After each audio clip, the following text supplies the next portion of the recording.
Matthew, thank you so much for joining us today. As we begin, can you say a few words, where you are now and what you've been up to?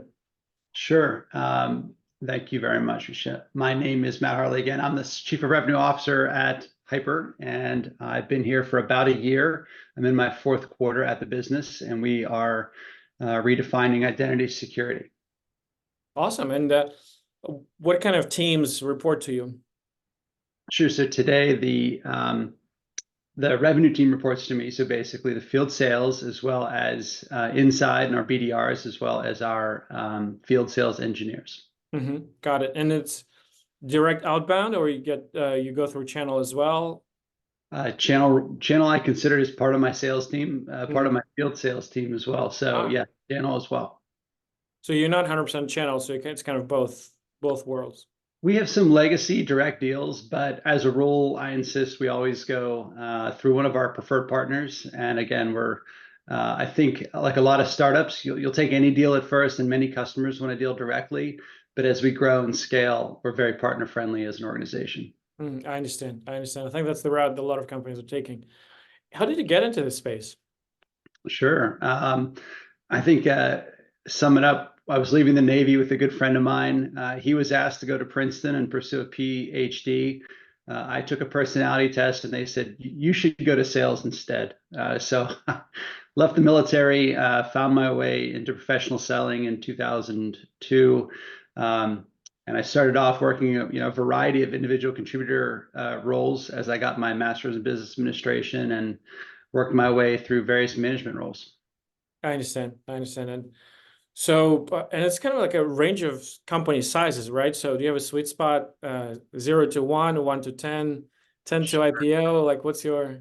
Sure. So I've done IPOs and take publics and take privates. I've worked at big, stable public companies. I find that what I like about small companies and what I like about small cybersecurity companies is that there's just an excitement around product market, and you're chasing it, which is at times unnerving because the bad guys don't sit still, nor does the market.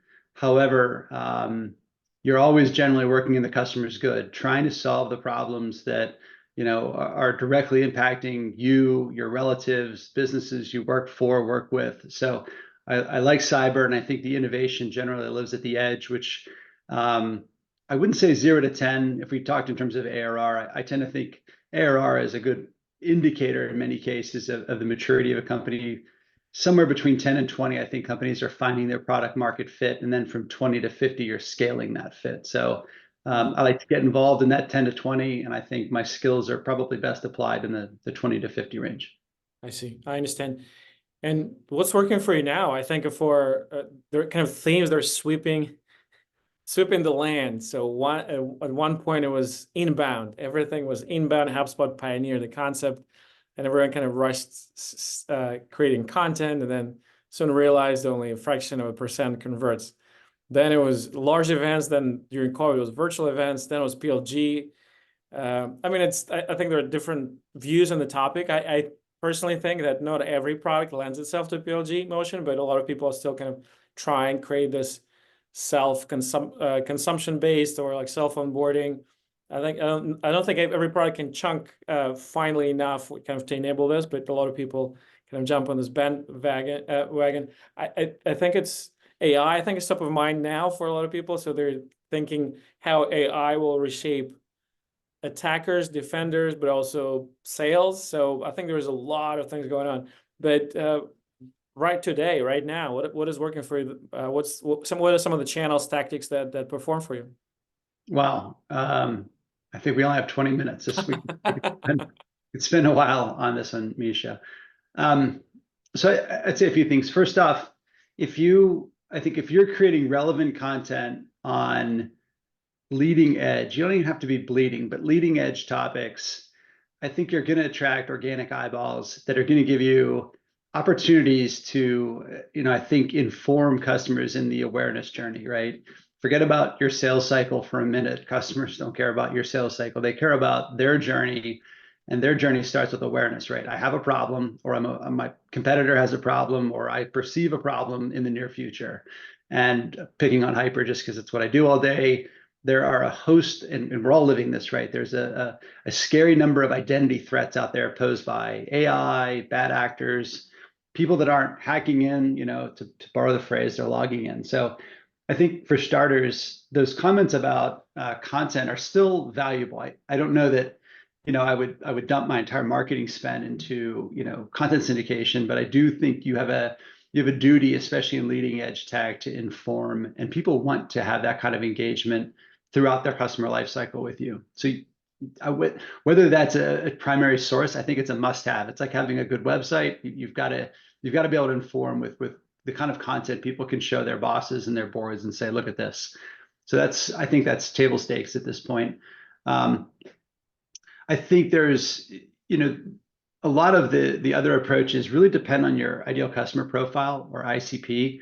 As a sales leader, that's probably one of my most important questions to understand about a new business is, who are they selling to, and do they know who they're selling to, and is the go-to-market proportionate and aligned to that?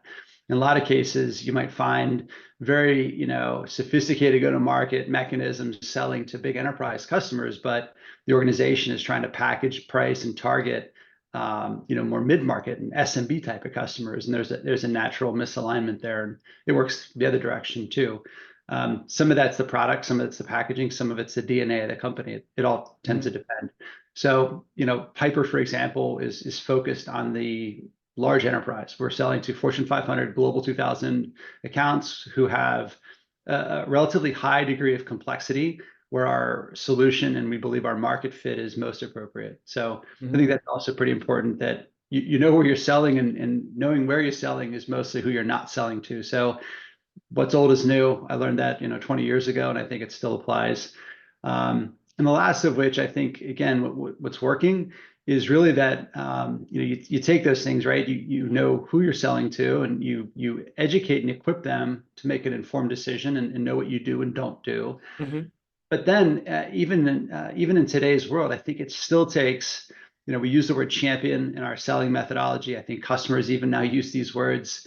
You just have to be an evangelist for change. If you want new tech, if you want new process, we've always talked about it in a very strict selling context, but at the end of the day, change is hard, and organizations are not, COVID was certainly a flex in terms of willingness and ability to change. But I work in the identity industry, and identity has been a very slow-moving industry. It's very important. It's a critical, tier 0 service, as a lot of large organizations describe identity, and they're reluctant to change anything. So to buy a new product, to employ a new technology or a flow for your workforce or your customers, that's a really, really big step. And it takes somebody who's very, very committed to that change in the org to pull that off. Those are the kinds of champions that any vendor is going to need, and certainly HYPR is going to need. But the more you look at that organizational change and the drive, it's going to take somebody that believes in your technology, who's bought into the thought leadership. They believe what your salespeople are saying, and they believe in the capability and also the promise, of the product. Interesting. It sounds like it's almost you go through steps, right? Familiarity, trust, relevancy, right? So I've seen you for the first time. I'm not going to do business with you because we've never met. I've seen you around. I heard you speak at a conference. A few people mentioned, okay, I see you consistently in context that I can relate to. I'm starting to trust you, your brand, that what you say you do, you actually will do.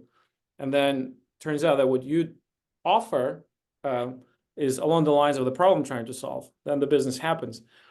What's interesting is that, and I think it's not exactly a recent thing, but I think it kind of evolved over time. But in a conversation the other day, this came up, that Gartner published a study that a staggering percentage of executives prefer to walk that customer journey on their own, consuming content, trying free versions, and very few of them either want to engage with a salesperson later in their journey or not at all, which I think kind of was the whole point behind PLG motion and things like this, which creates a very interesting question.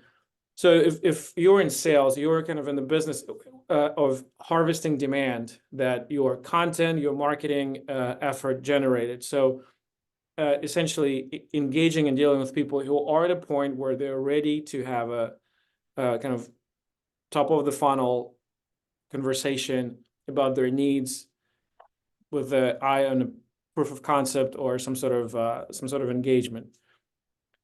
And to your point, to help them walk more upstream steps in the journey, you need to create content, you need to put this thought leadership out and find ways to share the thought leadership and have this evangelism motion going. What a lot of companies find is that only a fraction of your total addressable market are at a point of their journey where they're actually ready to engage. 3%, 5%, maybe 10%, 90%, they're still kind of out there. Maybe they're problem aware, maybe they're kind of solution landscape aware, but they're walking those paths on their own, their time, because they're busy dealing with their fires they need to put out. And if your specific problem they're addressing is not top 3 for them, they tend to just ignore content. They don't want to stop at your booth at RSA. They don't want a whiskey tasting. They're just busy. So and that creates this conundrum that yes, you're tasking your marketing in creating demand, but it's such a noisy world and attention spans are so short, and everyone is just seems like running 100 miles an hour, and life just comes at you so fast. Like, how do you push that journey and kind of put this journey on a faster track, if you wish? Like, what are your thoughts on this? Sure. So again, we only have 12 minutes left. So how do you accelerate demand in the modern world? So first off, I think there's harvesting existing demand, and then there's creating demand. And that speaks, in my mind, to an accountability argument with your sellers, right? If your sellers are there to just harvest the demand that's out there and take orders, that's a different form of selling than I have a barren territory, all white space, as we say, and I got to go out and I've got to go create that demand. So that's kind of one aspect, right? You can't perhaps rely on your marketing or your channel engine just yet, especially if you're an earlier company or if you're a lesser known brand. So that's one thought. You made an interesting comment about increasingly buyers want to be left alone, and I think they really want to command their own journey, right? They don't want a pushy salesperson trying to drive something. I would pivot that a little bit, and what I would say is nobody wants a pushy salesperson. What I do find people want is they want an advisor to sit down that knows this market and knows this process, especially if you're upgrading a like for like technology. That's one thing, and you're going to have to replace a like with better and why, and build a business case for that and build a champion for that. If you're installing something new, that's an even harder business case, I think, in the environment that we're in financially, right? Something I didn't even know I needed, but we've got to go build that. I think what buyers, especially executive buyers, are looking for more and more is a company and a selling organization that sits down and says, okay, again, now why do I need this? And put it in business terms. Now, okay, good. Now put it in technical terms. Let's go vet that out, that the business value holds water. Let's go vet it out that the technology works and would deliver on that promise. And that obviously you have a roadmap to in cybersecurity, at least, evolve where I see the threat or the promise of this thing going. And then let's go on this journey together. And like any journey, you need a bit of a map. The tool that I think we most frequently use is a timeline. And it's not a sales timeline, it's a customer's timeline. And it starts by asking, what problem are you trying to solve and by when? And by the way, if you don't solve the problem, so what? What happens? And if you can't get through that basic qualification, you probably just need to give your customer more time, feed them more content, and obviously help them on their journey in the earlier stages. But obviously explain to them how you see the problem and why you think you're differentiated. We find you know that you're moving toward a better qualified piece of business with a customer that is getting more serious about the problem when they can put a date, they can put a reason, and they can understand a consequence. If I don't make a better, and I'll give you our example recently, typing in 12-digit passcodes for increasing PCI compliance is a pain. Many people get it wrong. They have to rotate 90 days. It creates a password strain on the help desk. Help desk tickets are $110 a piece. A 30% increase at this particular customer in help desk tickets is going to cause $280,000 per quarter. Okay, so there's $1 million a year business case for not doing PCI business as usual, right? Um, that's the kind of thing that we can work with the customer to understand the so what. And the more that people use a 12-digit password, the more pain they feel all the way up to the executive level, where who in their right mind wants to type in a 12-digit Mhm. password that changes every 90 days? So what we find happens is you find a goal, you find a way to measure that goal, you find a champion that believes in that goal, and ultimately that champion's got to go find somebody with discretionary budget that's going to go fund this thing. And Mhm. that's a journey that you're going to go on in every one of these accounts.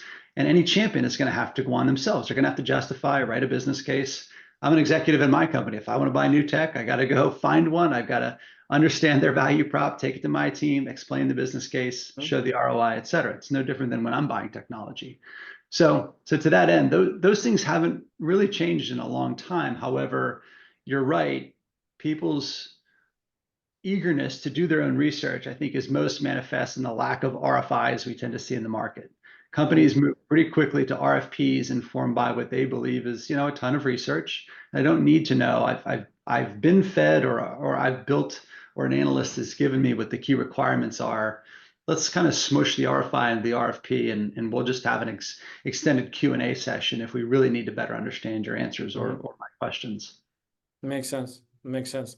So again, kind of to double click on that. So if a potential customer cannot answer the question, why now, then asking the question, why me, is pointless, right? Because if they don't feel an urgent need right now, it's kind of pointless to try to sell them something because they're not going to buy anyway.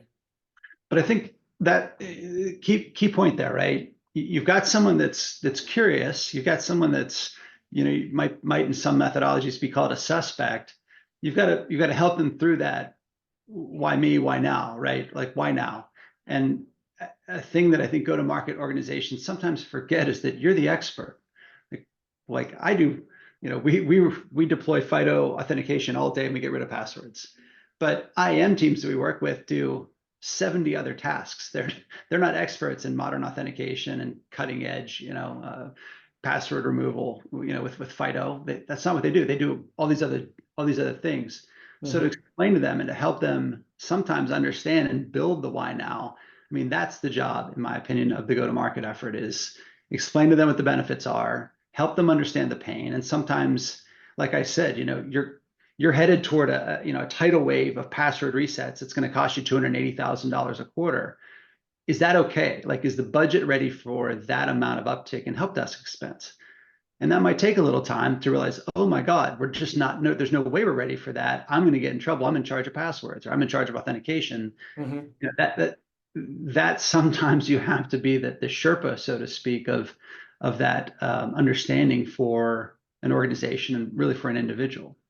Which is interesting because I think it kind of drives home the point that you want to focus on a relationship, not on a transaction, right? So you want to see yourself, look in the mirror and see yourself as a guide, not as a pushy salesperson, the one you brought up, so it's almost the salesperson needs to do part of the demand generation, part of what usually before was the marketing job, to understand that not everyone is ready to sign a dotted line right now. Not everyone is ready to jump into the product conversation. Maybe they need to be sold on the problem, or help them articulate their problem and put it in the dollar terms and put it in the business objectives and business outcomes, which is actually interesting because I think it kind of probably a separate conversation for a separate day, on how to train the team and how to align their expectations and to align their comp around long-term outcomes, not meetings scheduled or not deals signed, because you can push someone to a deal and they'll churn in a month. What good is that, right? Right. So one important kind of ICP question that I skipped over, which is I'm working in an ICP now that is high volume, or excuse me, high value, low volume, right? So we don't do tons of deals, but we do bigger deals. Some companies do a large, some companies of our revenue do a much larger amount, but smaller deals. And then, another cyber company might be selling to an SMB market where they do lots of transactions, but they're small. And you don't have the same luxuries of a cost of an individual sale, right? Economies of scale. You might be looking for different channels. Salespeople might not be the right, most cost-effective modality for acquisition of customers in SMB, Mm, in your market, in a certain country or region.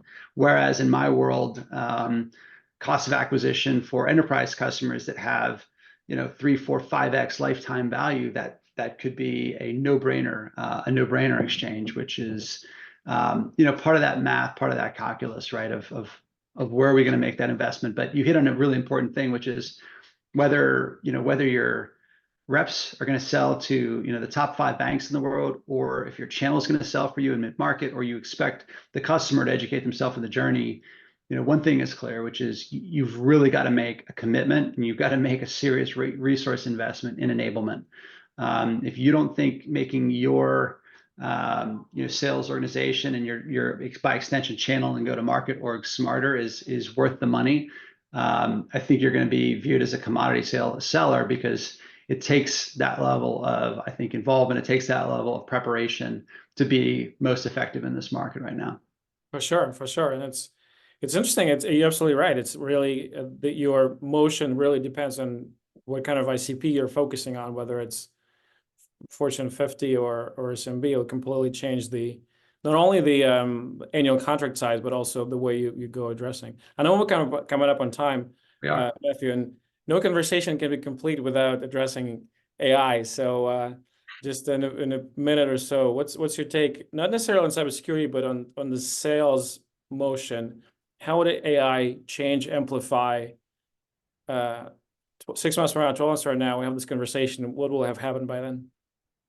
Sure.